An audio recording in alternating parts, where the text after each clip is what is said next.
get all snuggly this way.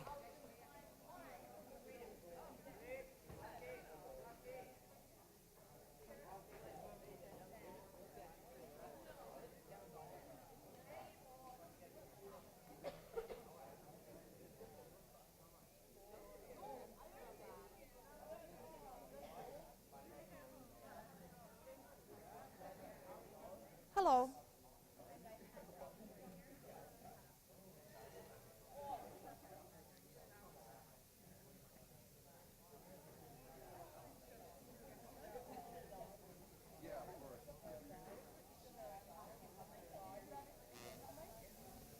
I'm mic'd.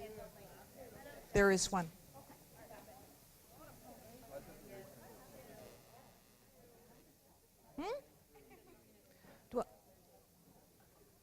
Honey, do you want it?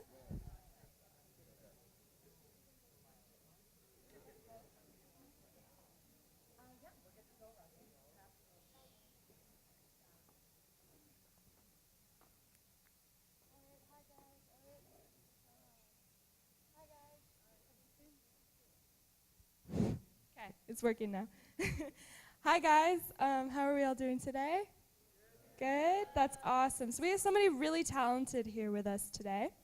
And she's an experienced author who immigrated to Canada from Croatia when she was only 13 days old.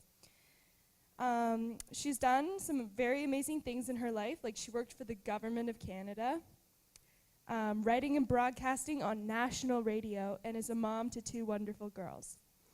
Today she is here with us to speak about her written work. You may recognize some of her titles: The Only House, The Game, Bright Red Kisses, and the anthology of refugees called Piece by Piece, Stories About Fitting into Canada. Her latest book, The Unlikely Hero of Room 13B, is a gripping story. Please welcome Teresa Toten. Good morning. Are you awake? I asked them to mic me because, as you'll find out, I have a lot of personal things I'm going to say to you today. And one of them that I have to admit is I can't either sit still or stand still, which is not a good thing for an author to have. So I have to be moving all the time, and you'll just have to bear with me. There's 2 things I know for sure. One is that everyone that I'm talking to in here has a secret, and the second thing is that everyone, including your teachers in here, are heroes. I mean that very, very seriously. A hero is someone we admire for their courage, right? And you're all sitting there thinking, I've never rescued someone from a burning building. But if you go into the definition of what courage is, courage means doing something that you're afraid of. That's courage. Being fearless about everything is just plain stupid. Courage means that you have done something in your life that you're afraid of. And I want, if you guys leave with nothing else today, I want you to recognize the heroes that you all are, doing something that you're afraid of, like, standing in front of a bunch of strangers, in front of stuff, talking about, personal things of your life. I mean, like, I am so courageous right now.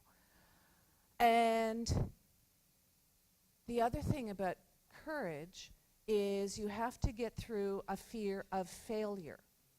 And I'm going to be talking a fair bit about failure because I've done a lot of it in my life.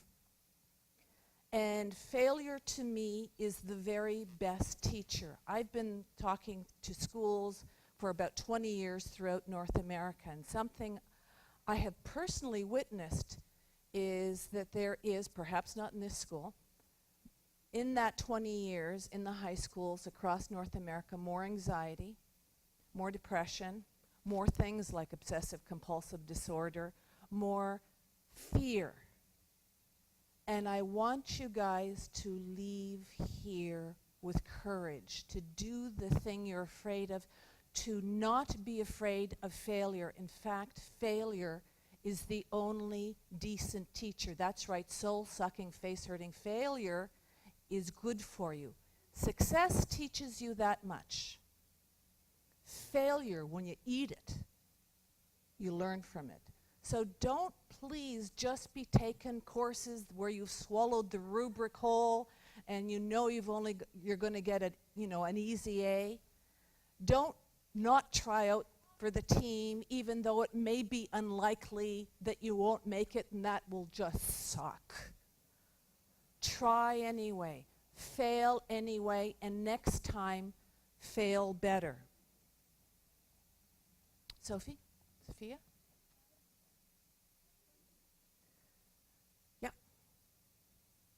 I wasn't always the super courageous person that I am today.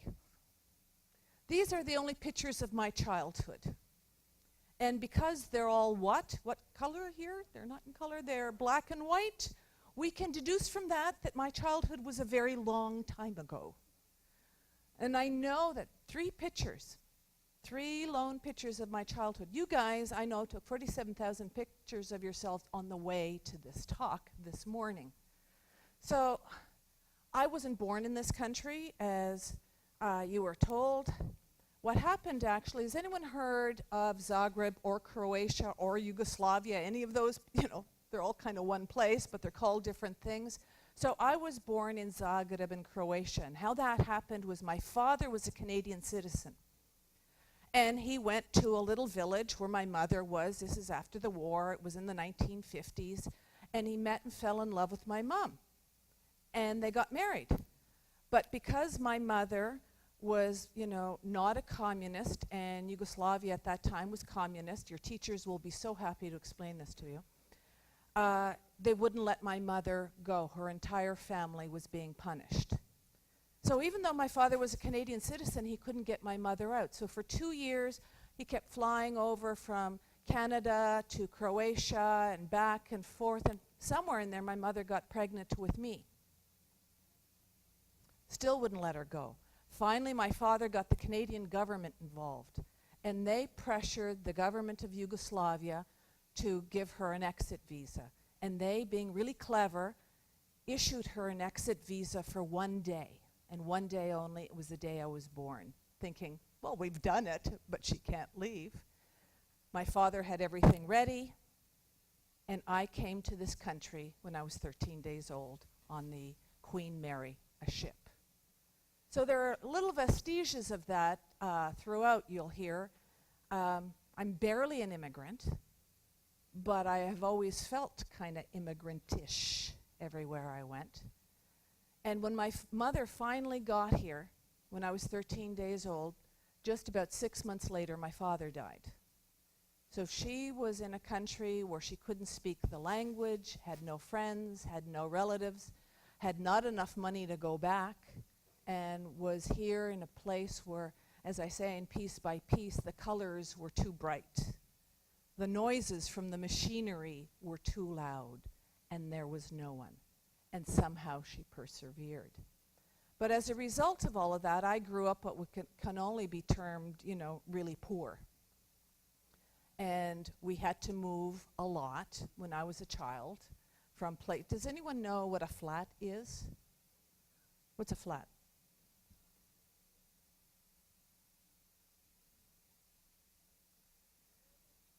It's like an apartment, but we moved from, when we moved to downtown Toronto, and they were essentially downtown Toronto, it was like 2-room flats, either on top of a store or in someone's house. And there were landladies and landlords. And I didn't have the best luck with landladies and landlords, and we moved 7 times by the time I went to grade 5, and that was mainly because of things I did.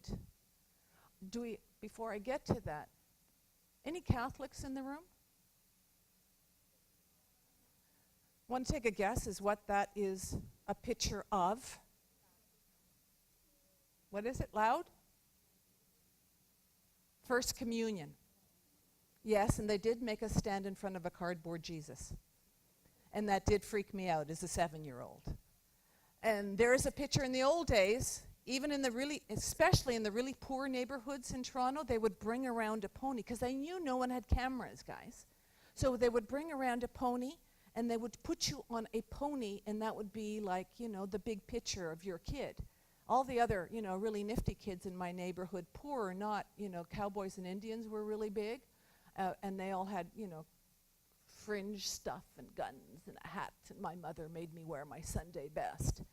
This is a picture of my half-brother, not my stepbrother, my half-brother. He was about 18 years older. Does anyone know what a half-brother is?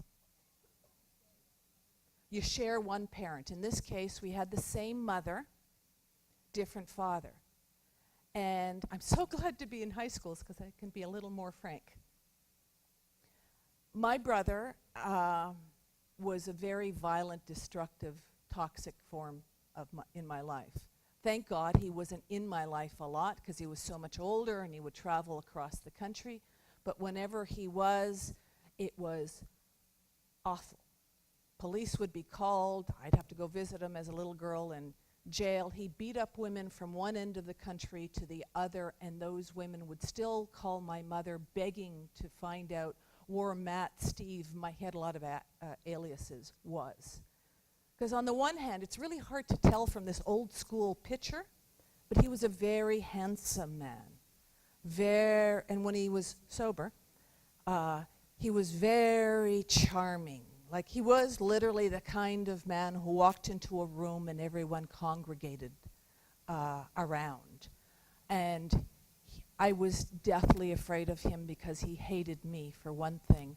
And when he was in my life, it was always a very violent kind of thing. He died about 13, 14 years ago, and I'm happy to say that I forgave him long before he died. But I was very relieved when he died. Part of the fear that I was, not even for myself, I was always really worried that he was going to harm my mother very badly. He was that destructive. Anyway, so most of the time, it was Mama and me, and we moved and we moved and we moved all over the place, mainly because of, things I did. Now, I have to preface this part here. I was not a bad kid. I was absolutely not a bad kid. I was just an adventurous kid with big ideas. And remember this as we go through. So one of my, my mother unfortunately had to work a lot. She would work in the cafeteria during the week, and then every Tuesday and Thursday night, while I was growing up, she would clean law offices, and on Saturdays she would clean people's houses. So I basically raised myself, and I did kind of a lousy job of it. A couple of times we had to move where, I thought, really overreactions. They were two very small fires. Nothing really bad happened. The first time I was making popcorn, and, I didn't know you're supposed to put the darn oil in first, and there were really teeny flames, just, in and around the bottom of the pan. Do you know what I mean? Oh, we had to move. Second time, do you guys ever have you opened up a can of Campbell's mushroom soup? You know how it comes out in a plop? Well, I didn't know you're supposed to put milk or water in there. And that really technically wasn't even a fire. There was just a great deal of smoke, and we had to move. And then another time, now, does anyone in here, have you ever heard of Tarzan? So when I was a kid, I loved Tarzan. And I loved that whole swinging on the vines thing. So in one of our houses, we had a little kitchen, L-shape, right? Cupboards and drawers along this side, cupboards and drawers along here. And again, I just had these good ideas. I wasn't a bad kid. I discovered that if you someone already knows. If you open up all the cupboards way at the top, then I could swing from cupboard handle to cupboard handle and they all came down, and we had to move again. Finally, 7 moves later, Sophia, we landed here. Morris Cody. I was there for grade 5 and 6, and my experience there led me to write my very first book called The Only House. I called it The Only House because even this poor immigrant woman who never really got the hang of English until the day she died somehow managed to afford what I thought was like a mansion in the sky, guys, It was a separate house. It wasn't even a house that was stuck together, which in my mind was, poor people housing. It was a separate only house. And all those years and all those moves before here, I lived in downtown Toronto, and those kids, my fellow students, were every color of the rainbow, every race, every creed. I mean, lunches, you would smell everything opening there. And then I moved from that kind of environment over and over again to this one, where everyone's last name was Carter and Smith. Their first names were like Joanne. My maiden name is Teresa Katrina Patricia Vukovic. Nobody got that right. Ever. No teacher, no staff, not my friends, not anybody. But friends, that's what among the many things I learned to do in all those moves, it went from like new school to new. Has anyone ever moved before? You'll know exactly what I'm talking about. Like new school. Will someone please codify the recess rules, the cafeteria rules? Every new school, I would have to figure out what the hidden rules were, right? Who the cool kids were, who were the kids you had to stay away from, who were the floater kids that could go from, group to group, who were the decent kids that no matter what would never turn on you. I know it's different now, but when I was a kid, the basic rules of recess were kill or be killed. So you had to figure it out fast. And what that did in all these moves, and you'll see a bit of me in every single book I write, because I'm not a sci-fi writer, I'm not a murder mystery writer, I'm not generally a historical fiction writer. I write from me, contemporary. I steal from the lives of me, what I observe, and what I learned when I was a very little girl and I kept going was I watched. I became hyper alert. I watched, and I still do. As you're watching me, I'm watching you, although it's kind of weird from up here, but I am watching you. So, excellent first tool as a writer for all the writers in this room, watch. If you're going to be a writer, nobody is safe. That whole first book was about my friends. Change the names. Whatever you do. But everyone's fair game. Your mother, your father, your teachers, your brother, your friends, your enemies. I don't change the name of any of my enemies or any of the enemies of my children. This is where a writer is all-powerful on the page. So if you ever come across a name of a particular odious, ridiculous, stupid, ignorant character in my book, the first name is usually named after someone that either messed with me or one of my kids somewhere in the past. This is where you get all powerful. So I came here terrified again because I didn't understand these kids. They were all Canadian. Really, really Canadian, like many, many, many generations of Canadian. And I had a mother who couldn't speak English. And we ate definitely weird food and had weird customs, and we were the only Catholics I knew. But still, I immediately fell in with a group of tomboys. Does anyone know what tomboys are? Want to say it really loud? Girls who do guy things. Now, if you notice here, in my day, you had to actually come to school with a skirt or a dress. Every day. And girls were even more girly than they are now. And it just seemed to me and my like-minded friends that the guys were having a whole lot more fun than we were having.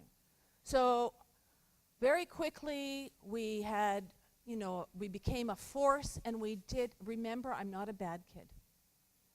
We would do excellent things like break into a cemetery, into a crypt. Do you know what that is, a crypt?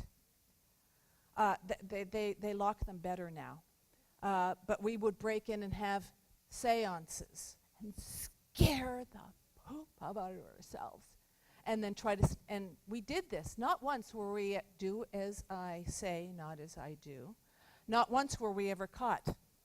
Another thing that I had the excellent idea, and we did this for months and months and months, was garage roof racing. Does anyone have any clue how that would be? Do you guys know what laneways are?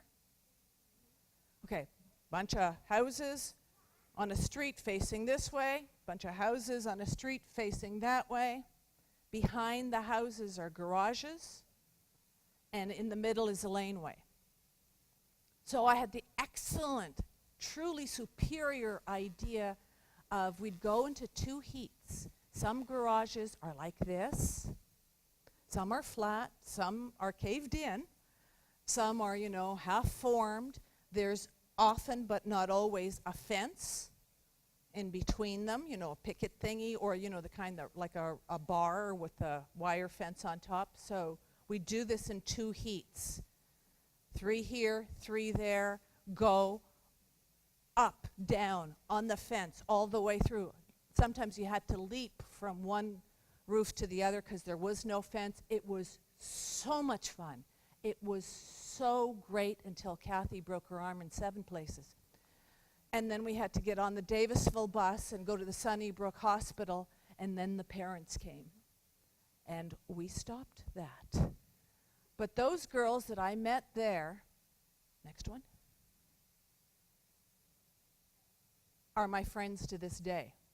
We played basketball together.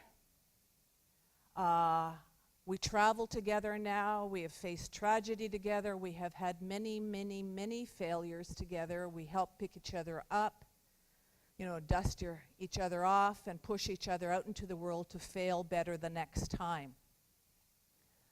I also wrote 3 books up there. They're all about my high school years, with a lot of bad things and a lot of troublemaking happen in all of those books.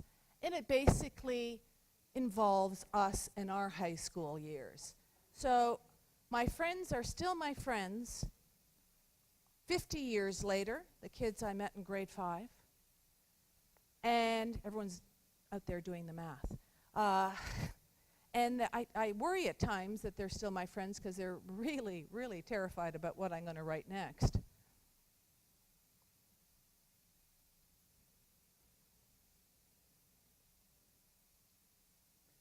I want you all to think about the heroic things you've done to date, the little things. Remember, they're only things that scare you.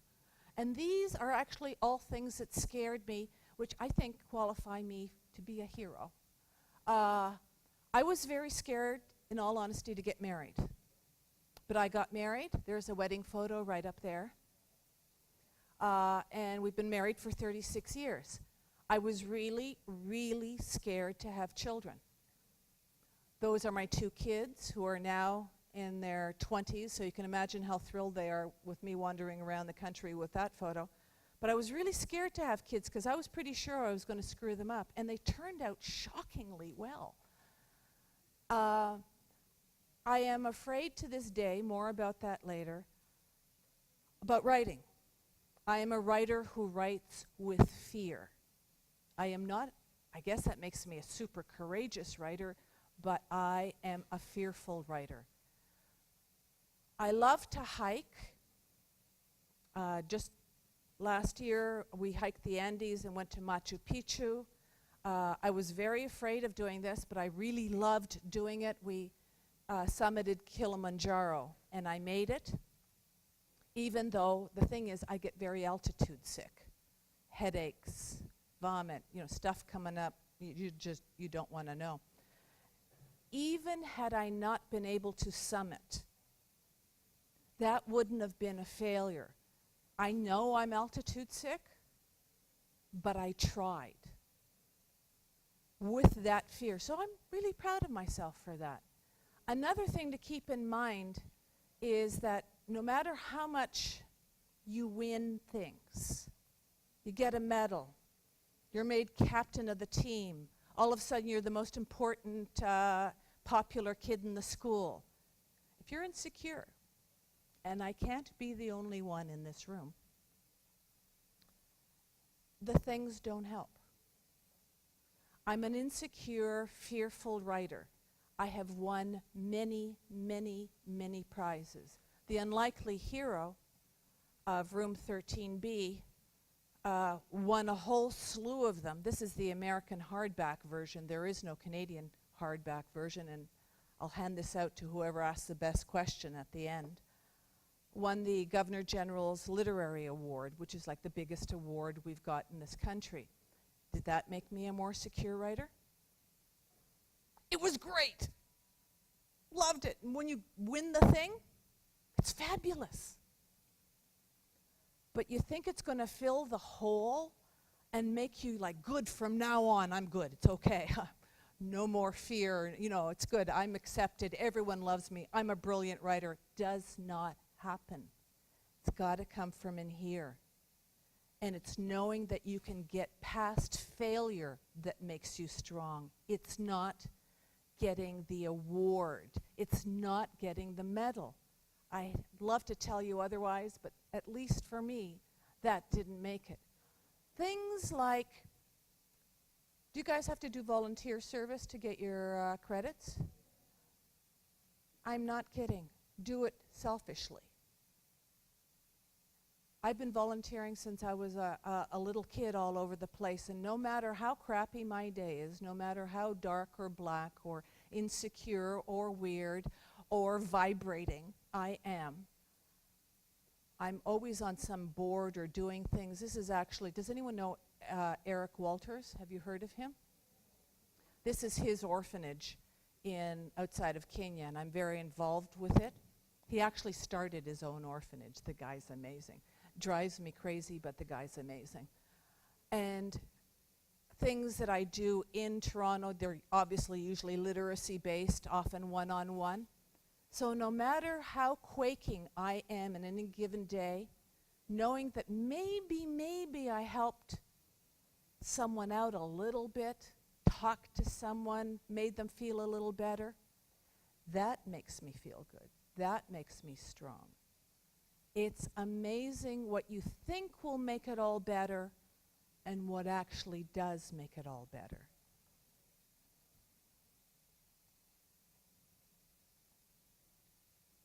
This is my oeuvre. All the books. I've just finished, this is my 12th, and that'll be out in June. And it's a psychological thriller, very, very, very dark, so I warn you ahead of time. So it's purely a high school book, can't go any lower. I tend to write just for high schools, YA, but I have done a couple of, like The Only House is, I would say, a middle reader, grades 5, 6, 7. And I've done one picture book. So I've written, let's say, 12 books so far.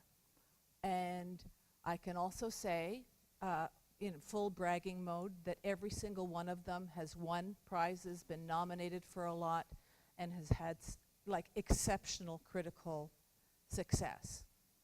And that doesn't help me at all. The first book, That Only House, it was the first book I wrote. Got published right off. That never happens. It became shockingly successful.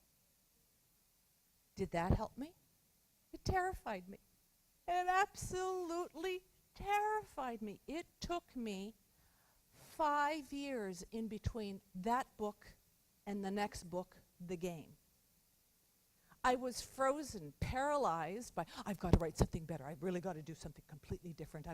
I wrote, rewrote, changed, moved things around, stopped myself, went on an entirely different way. I had no idea what I was doing. What I was doing was, coming across the classic fear of success mode.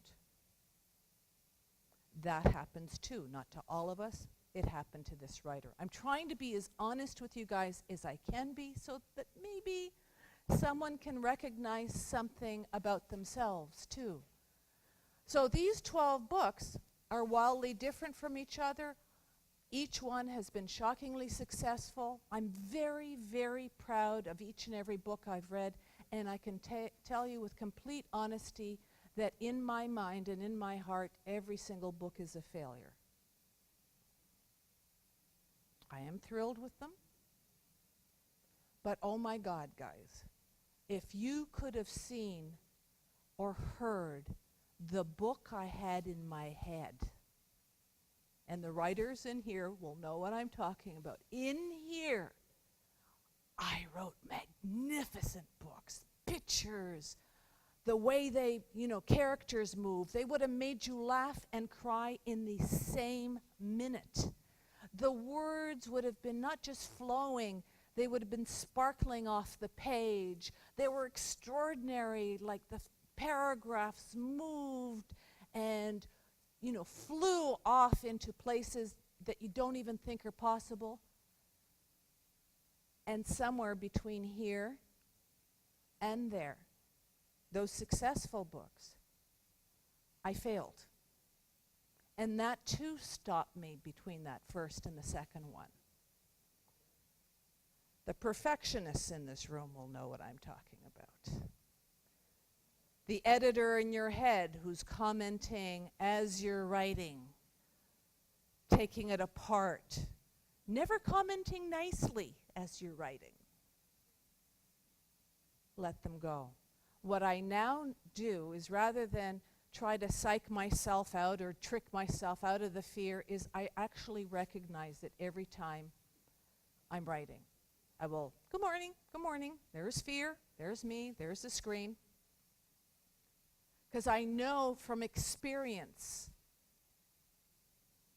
that the fear won't stop me now. I just go ahead and write. And somewhere I keep hoping the distance between the book in my head and the book that gets published will maybe be a little less smaller. And I know I'll never reach it. I recognize that. But I'm going to keep trying, and I will not be stopped by the difference of the book in my head and the book out there. Part of my problem is, it is my own problem. And my teachers are going to hate hearing this, but how many of you, when you're doing things, you're really, really encouraged to outline and plot? Hands up. I don't plot. There are out there in the world either plotters, or pantsers. I'm a pantser. I go by the seat of my pants. Plotting, I did do all through university. I've got a master's in international political economy, a lot of essays. I plotted all them out.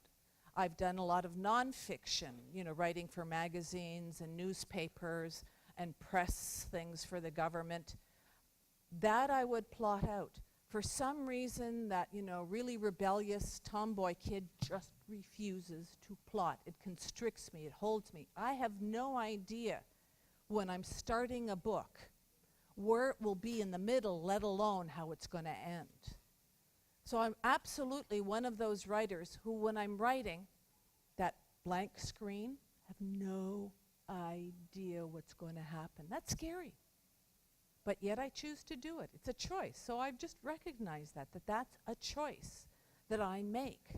And each book is so wildly different. I've edited things. This one is a book with 6 other authors, the 7 Secrets tour, which is absolutely amazing. And do come tonight to a monster event at Nantier Shores. Am I saying that right?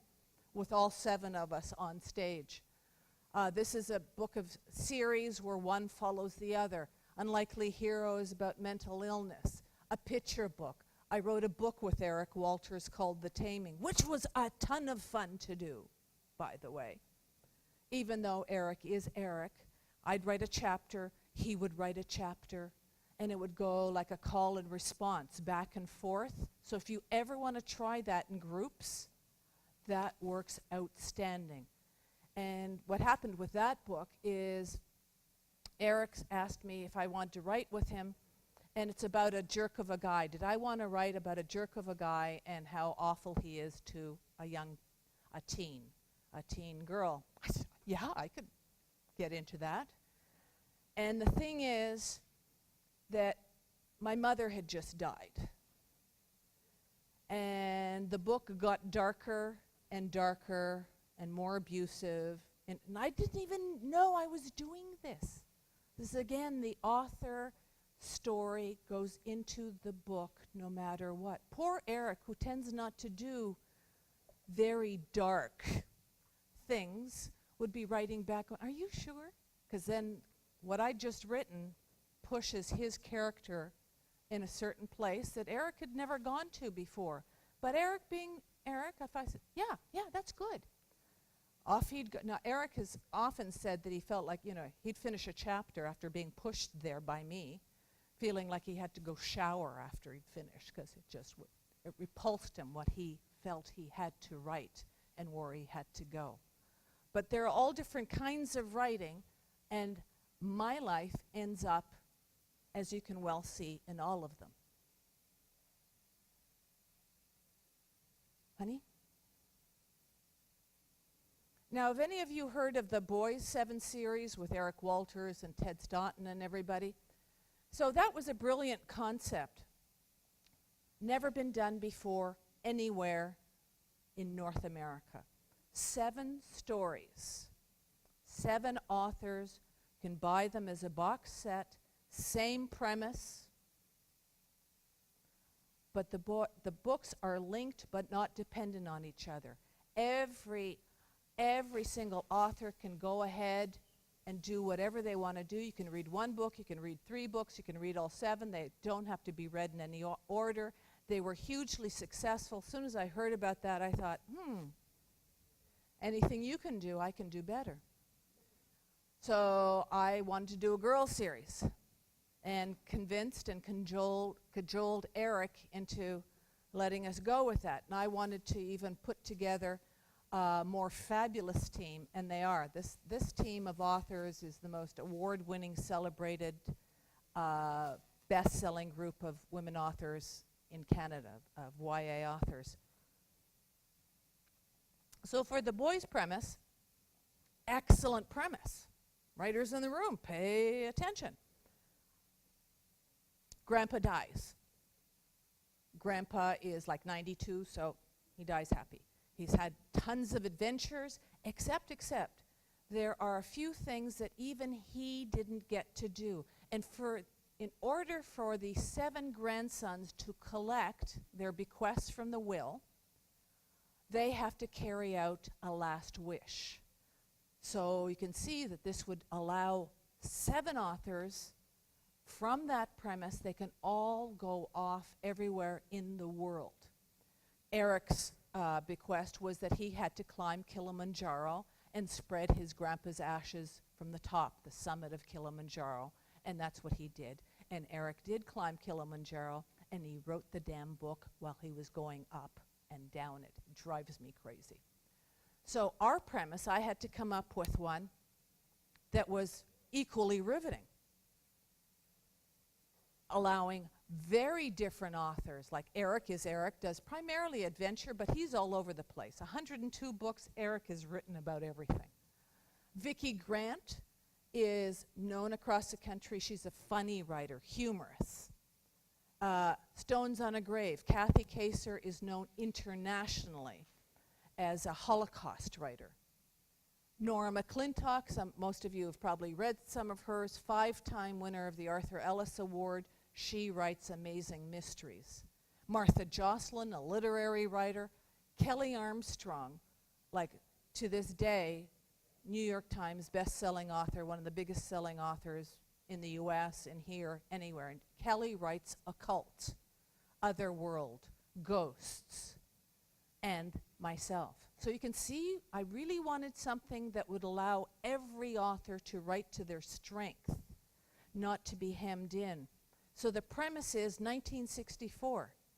Hence some of you heard the music as you were coming in. 1964, orphanage. Orphanage in small town Ontario. Really, really small town Ontario. And this is just at the beginning of the end of the orphanage system in North America. The orphanage burns down.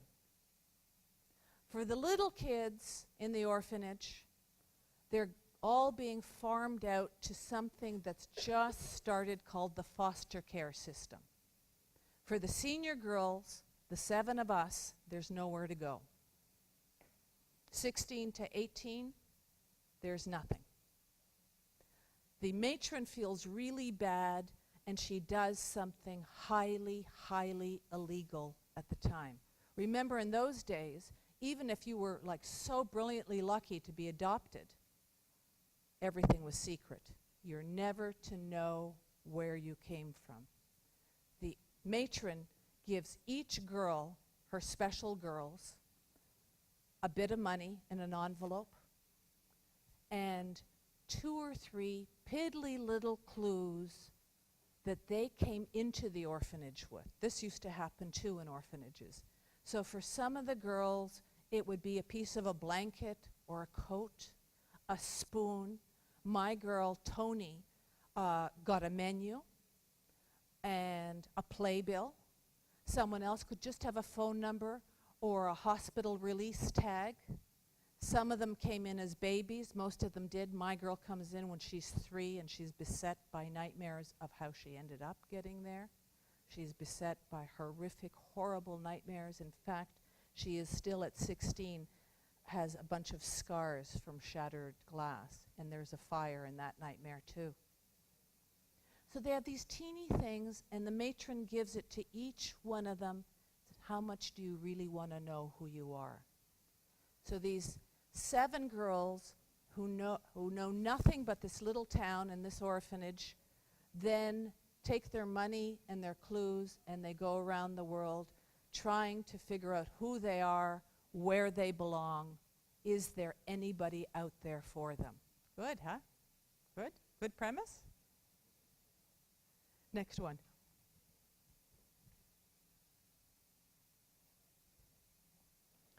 In order to do that, I know you guys have to work in groups a lot. There was a lot of, we had to come up with a Bible, which, along with the premise, what did the orphanage look like? What did the matron look like? What were the grounds? Were they schooled here? Was the orphanage a bad orphanage, which is usually the first thing that comes to mind with anyone? Or was it kind of a benevolent orphanage? These kids know nothing but this orphanage and each other. They're like sisters, so they're afraid to go anywhere else. So we had lots and lots of meetings, and Eric is not a meeting kind of guy who kept saying things like, okay, what are we going to do? Sit around and do our nails? And so our first meeting, we made sure we did Eric's nails right there. The best part of doing this was, as you know, or you can possibly guess, was as a novelist, you were isolated. You're by yourself. You have to be. I'm a bit of an extrovert. I get energy from this. I like being around people, so I find that really hard. So I thought, and it was, the very best part of working with 6 other authors would be working with 6 other authors. The worst part of this was working with 6 other authors. Everyone fights over everything. Plus, we're women. So the nonstop talking about details and getting the detail, like this just didn't happen with the Boys 7 series. We women were going, no, but geez, I don't know. I think her eyes are blue. No, you can't have Tony do that because I have Betty doing this, and on and on and on and on and on. We're all fighting for our characters. And there were lots of places where we had to give and take because of, you couldn't have one character doing that and involving another character, and that other character doesn't know it. So it was complex, but it was a fabulous experience.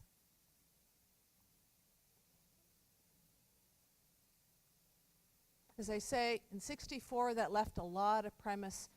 It's a historical time which involved a great deal of research.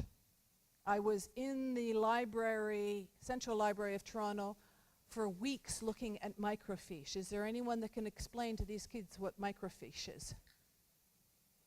It's a horrible, horrible, evil thing. If you look into this huge machine and you see film strips going by, really bad, films of, let's say, all the newspapers from 1965, what was happening in Toronto, and how much did things cost, and how much were rooms being let for, and what was the crime, and what were the issues. 1964, the Beatles came to Canada for the first time. But, was there mafia around? What was happening? So I took all of that. 1964, and even before then, these are some orphanage pictures.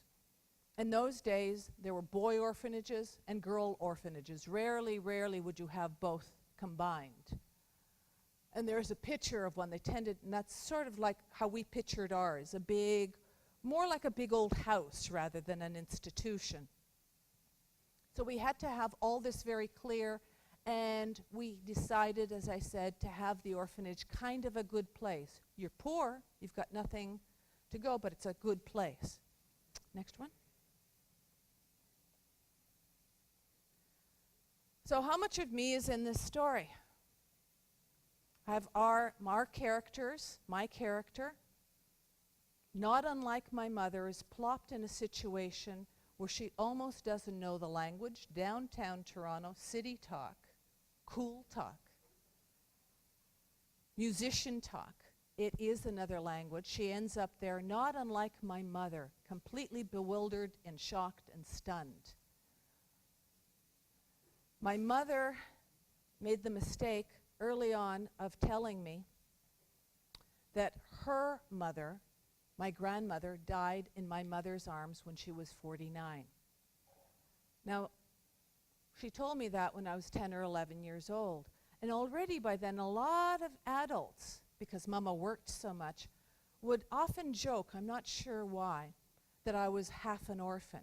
Do we see where the idea is coming from?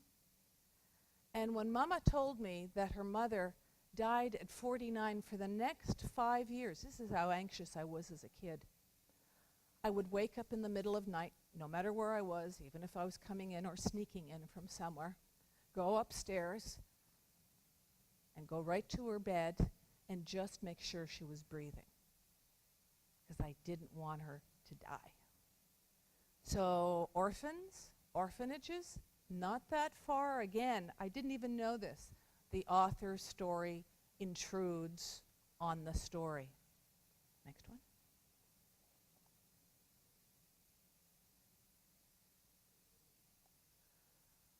After my mother died, I found out for the first time, I went into a trunk, and I'd never seen any of this. I don't even have a picture of my father anywhere. I'd show it to you, but I don't have a picture of him. That's a picture of the Queen Mary, the ship I came on, and this is like an advertisement for him. My character, one of her clues, is this ratty menu. This is the farewell dinner menu that Mama had and my father for the night before they disembarked in Montreal from Croatia. So this intruded onto my storyline because indeed Tony has not only a menu but a ship becomes very important.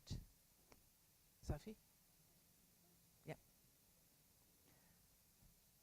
This is the ship that becomes important to Tony. She gets to the orphanage at 3. Before then, remember, there are dreams and nightmares of fire and shattering glass. Remember, I told you I looked for stuff in 1964, but then much to my dismay, I realized I had to go back even further when she's about 1.5, almost 2 years old, which puts her in 1948. So back to the microfiche and all the books, what was happening in Toronto in 1948, which led me to something which shocked me. And here I hate to tell you, I think Americans do such a better job about telling their stories than we Canadians do. Because in 1948, the biggest single tragedy that stands to this day that's ever happened in Toronto was something called the burning of the Neurotic. And nobody has ever heard of it. Accounts vary, but 260 people were burnt to death. It was a ship that went, it was called the Queen of the Great Lakes, and it would go in around, like let's say Detroit, Windsor, to various ports of call, and it was very luxurious. And when got to the Toronto Harbor in 1948. Don't know why. They don't know why it started. The ship burnt down. There were so many dead bodies. I mean, it made the front page of the New York Times. There were so many. Has anyone ever been or heard of the CNE, the National Exhibition in Toronto? Those big exhibition halls, rows and rows and rows of bloated and burnt bodies, all burnt beyond recognition. The only way people could identify anyone, the only hope you would have is if your loved one had some identifying piece of jewelry on. To this day, not all of the bodies have been accounted for. And nobody knows about this. It's woven into the story. Right?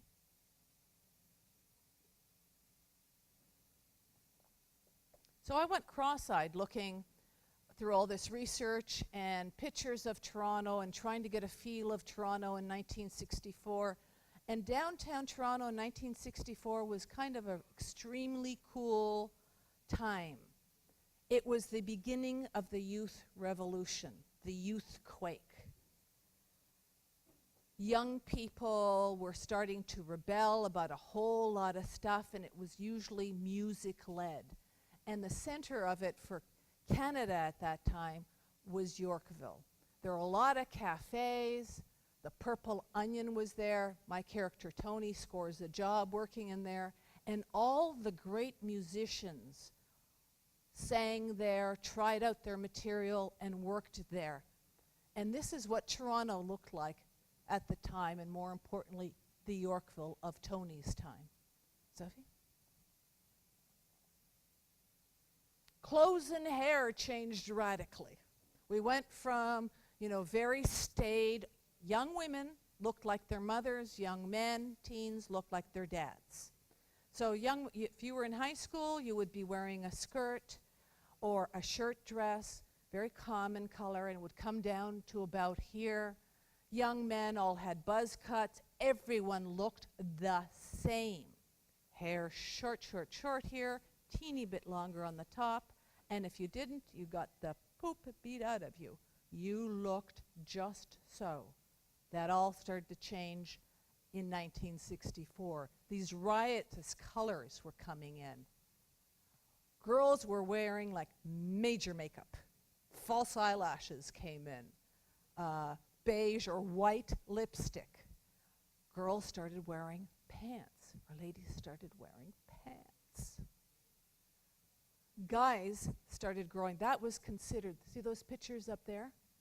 That was like outrageous. Your dad would really ream you in for hair like that. Many principals would send you home if you dared come with hair that looked like that. So it's a beginning of, big changes in this country and in the U.S. One of the biggest indicators of monstrous change, I think, was that it was led by music. I can't underscore how important music, rock and roll was. This was just the beginning of it. I mentioned the group earlier. Can you name the groups that were just starting to come with the British invasion? Anyone know any? The Beatles? Anyone else? The Stones? Have anyone heard of the Animals? I loved the Animals. Really loved them. So you had a combination of a few Dean Martin songs, which were, from the other era, but these were the songs that changed everything. So even the Four Seasons, Buffy St. Marie is a Canadian singer of First Nations, and she came up with a song that she wrote in the basement of the Purple Onion. All those little facts in the book are absolutely true. And it was called The Universal Soldier. It is one of the most powerful anti-war songs ever written. It was huge. It became a song for the movement, the anti-Vietnam movement. And 50 years later, 2 weeks ago, Buffy St. Marie just won the Polaris Prize for the best album in the country. So still relevant. And that's the other thing, guys. the issues in this book: gender inequality, sexism, sexual abuse, racism, prejudice. 51 years ago, there's the exact same issues we're dealing with now. They changed slightly, but there they are. Music was so important to me that I have every single chapter in the book.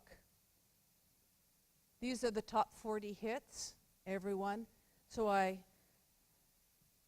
Don't Let the Sun Catch You Crying would be a chapter heading. It's a song title, and I would try to key in the song and the mood of the song to what's actually happening in the chapter.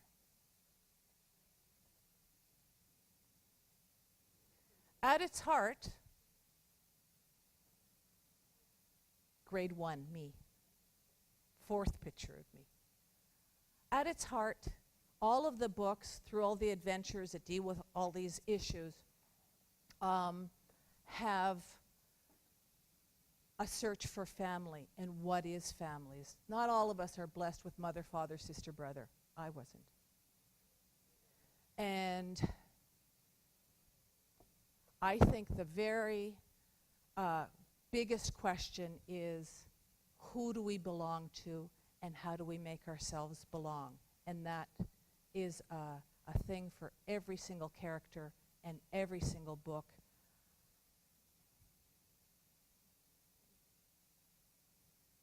We're going to end it here, but I'd like you to have questions.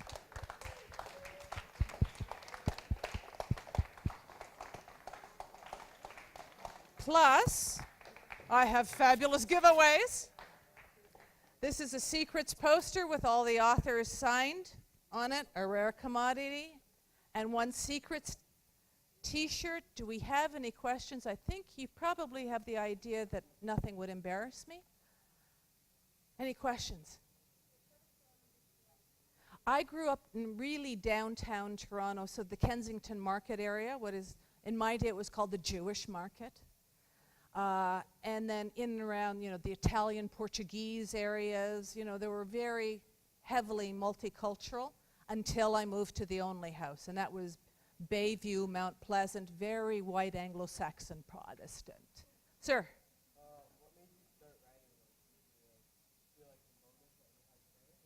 What made me start writing? I say on my website, and this is true, I'm not making this up.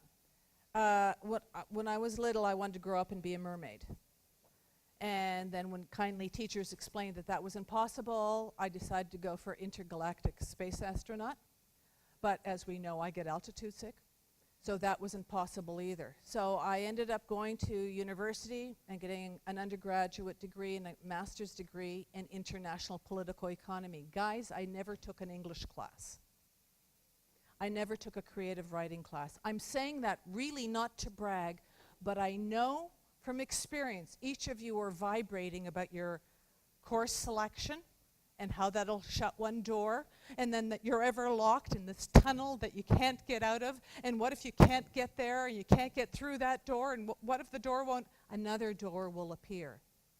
Lots of things are possible. So I didn't even start writing until I got pregnant with the older girl. I was, big into Ottawa, troubleshooting, political stuff, which I loved. But then I had a kid, and on a lark, I went to a writer's workshop class in the basement of a children's store.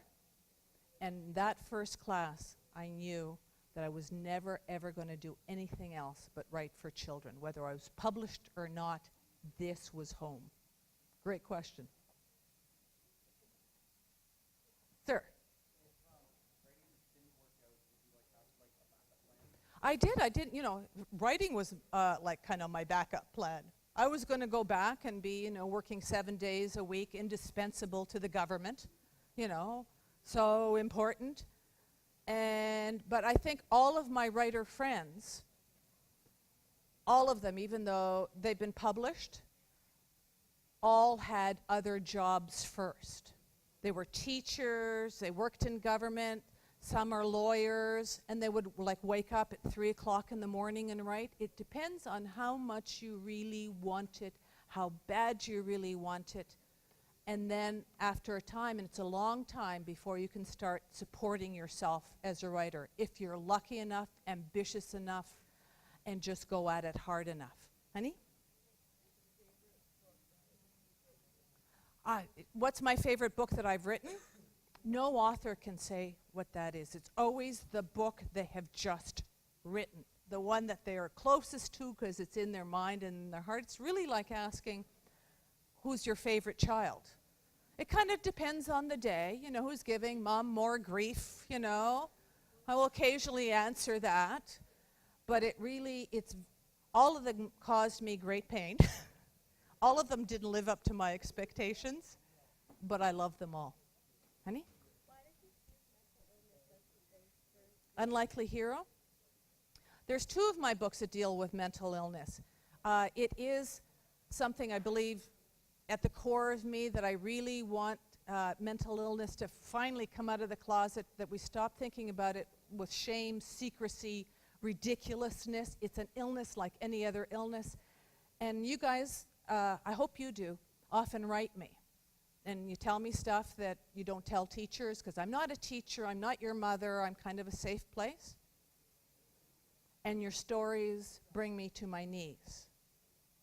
And I go, to a lot of classes, and I see a lot of you. I talk to a lot of you after, like presentations.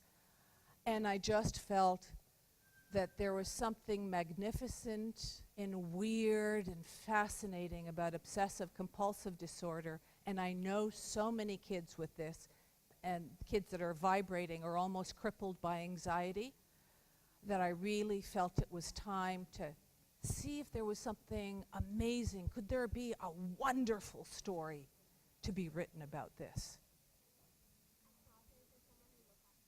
Is someone I look up to? I can honestly say, because I'm published in the US as well, I am very, very, very impressed with Canadian YA authors. The authors up there, I think we write edgier stuff, more honest stuff don't tell my US publishers this, than they can in the US. I think we have extraordinary writers, and the thing you have to remember about Canadian writers, we're such a small community. Literally at a certain level, we all know all of us. And what Canadian writers will do, unlike maybe other writers, at least Canadian children's writers, will often say, no, don't do that. I did that for 5 years. It got me nowhere. Try this. Like, we'll help each other out. And that is kind of extraordinary. Okay? Would I prefer writing with other people or by myself? Publishers have asked me to, and I think they've pressured Eric too, for the 2 of us to write together again. And I think we would do that because that was truly a joyful experience. I know to write a novel, I have to be by myself. And I have to try to sit as still as I can, which I don't do well. And I need all that alone time. I rebel against it, but I need to do that. So I think most of my novels will be one-off, all by her lonesome self. Honey?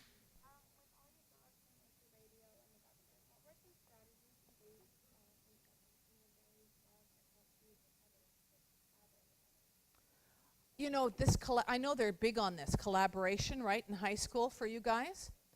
What I had the luxury of, and I was taught, when I went to, like, you guys are all being killed by internships. I'm sorry, I just think that's such an evil thing, especially the unpaid ones. It makes me crazy that your generation has to go out there to get anywhere, work somewhere at an unpaid internship. So when I worked for Radio Canada, not only was it a non-pay, I got paid, but someone mentored me. Find a mentor. Guys, in all your work, in your volunteer stuff, find someone older that seems to know what they're doing and ask them to be your mentor. They will cut things really quickly, show you the path, and they will be flattered. Don't be shy. Find a mentor. Thank you.